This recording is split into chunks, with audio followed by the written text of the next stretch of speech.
High, আমার আরও একটা নতুন রেসিপি ভিডিওতে তোমাদের সবাইকে জানাই অনেক অনেক স্বাগত। আমি মনোপ্রিয়া, আশা করি সকলেই তোমরা অনেক ভালো আছো আর আমিও অনেকটা ভালো আছি। তো চলো আজকে রেসিপি ভিডিওটা তোমাদের সাথে শেয়ার করি। আজকে বেসিক্যালি আমি রান্না করেছিলাম এগ পাস্তা। আগের ভিডিওটাতে আমি দেখিয়েছিলাম তোমাদের একদম সিম্পল ওয়েতে কিভাবে পাস্তা রান্না করা যায়, আর তোমাদেরকে বলেছিলাম যে আমি এগ পাস্তা আর ভেজ পাস্তা কিভাবে রান্না করব সেটাও তোমাদের সাথে দেখাবো। তো চলো আজকে আমি এগ পাস্তাটা রান্না করে তোমাদের সাথে দেখাই। তাই জন্য আমি ফার্স্টেই নিয়ে নিয়েছিলাম পাস্তা, আর তারপরে চপ করে নিয়েছিলাম পেঁয়াজ, লঙ্কা, রসুন আর টমেটোটা। আর এখানে কিন্তু আমাদের পাস্তা একদম বয়েল হয়ে রেডি হয়ে গেছে। আর আজকে আমার কাছে ছিল ম্যাক্রনি কিছুটা, সেজন্য আমি পাস্তার সাথে ম্যাক্রনিটাও বয়েল করে নিয়েছি। আর ঢ্যাঁড়সগুলো পাস্তার সাথে দেখে তোমরা একদমই ভয় পেয়ে যেও না। ভাতের সাথে ওই আলু দুটো আর ঢ্যাঁড়সগুলো বাবা সেদ্ধ করতে দিয়েছিল, সেটাই আমি ঢ্যাঁড়সগুলোকে তুলে রেখে দিয়েছিলাম আর আলুগুলো পাস্তাতে ইউজ করি। আমি ভাই বাঙালি মানুষ, আমার মাংস, পাস্তা, চাউমিন যা কিছু হোক তার সাথে আলু না অ্যাড করলে একদমই পোষায় না খেয়ে।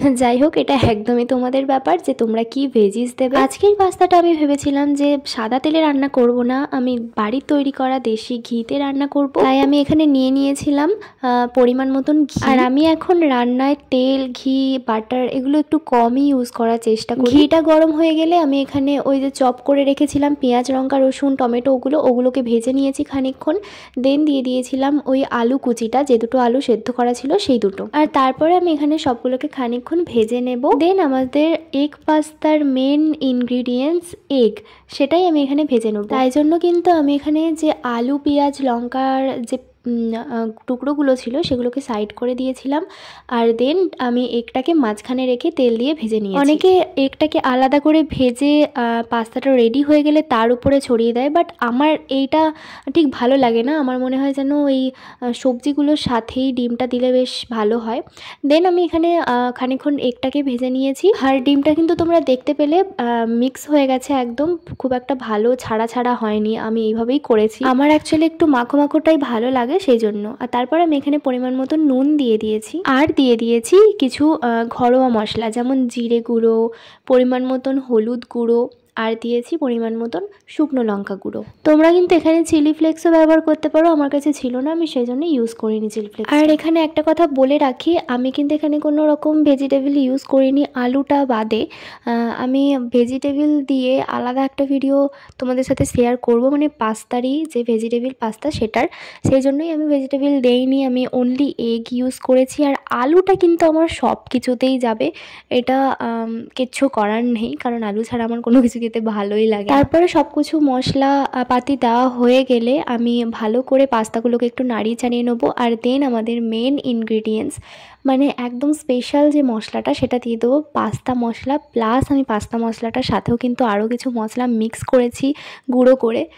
তো সেটা যদি তোমরা জানতে চাও তাহলে আমাকে কমেন্ট বক্সে জানাও, আমি কিন্তু চেষ্টা করব সেই ভিডিওটা দেওয়ার। আর এই স্পেশাল পাস্তা মশলাটা দিয়ে কিন্তু আমি খুব বেশিক্ষণ নাড়াবো না, কিছুটা একটুখানি মিক্স করে নেবো আর কি, কিছুটা নাড়াচাড়া করে নেবো।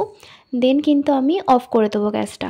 আর তারপরে কিছুক্ষণ পরে কিন্তু আমাদের একদম এগ পাস্তা রেডি খাওয়ার জন্য। আর আমার এগ পাস্তার ফাইনাল লুকটা দেখার আগে তোমরা কিন্তু আমাকে কমেন্টে জানাও তোমরা কি হোয়াইট সস পাস্তা রেসিপি দেখতে চাও, তাহলে কিন্তু আমি চেষ্টা করতে পারি। আমি যদিও কোনোদিনও হোয়াইট সস পাস্তাটা বাড়িতে রান্না করিনি, কেমন হয় আমি জানি না, কেমন মানে কীভাবে করতে হয় তৈরি আমি জানি না, তবে ইউটিউব দেখে তো আজকাল সবই পসিবল।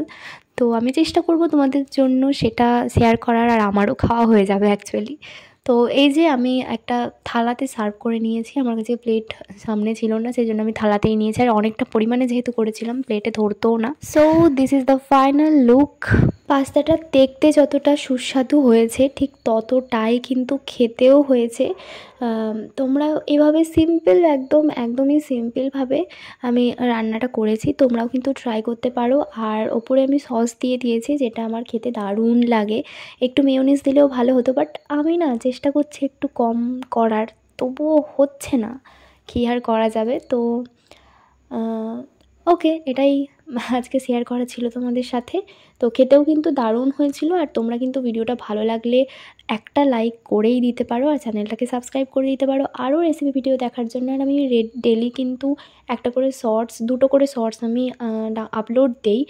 তোমরা কিন্তু দেখো আর শর্টসগুলোতে অনেক অনেক ভালোবাসা দাও, সেটার জন্য অনেক ধন্যবাদ। আমি কি বলে ধন্যবাদ দেবো আমি নিজেও জানি। তো এটুকুই বলতে পারি, সব কিছুর জন্য থ্যাংক ইউ ইয়ার, লাভ ইউ সো মাচ। সত্যি বলতে তোমরা না থাকলে, তোমাদের ওই এক একটা লাইক ভিউজ না এলে আমি হয়তো ডিপ্রেশনে কোথায় যে থাকতাম আমি নিজেও জানি না। তো আবারও বলবো লাভ ইউ সো মাচ। তো এটুকুই বলবো, এভাবেই ভালোবাসা দিয়ে যাও, পাশে থেকো, হাতটা কখনো ছেড়ে দিও না। তো চলো, অনেক ইমোশনাল কথা হয়ে গেল।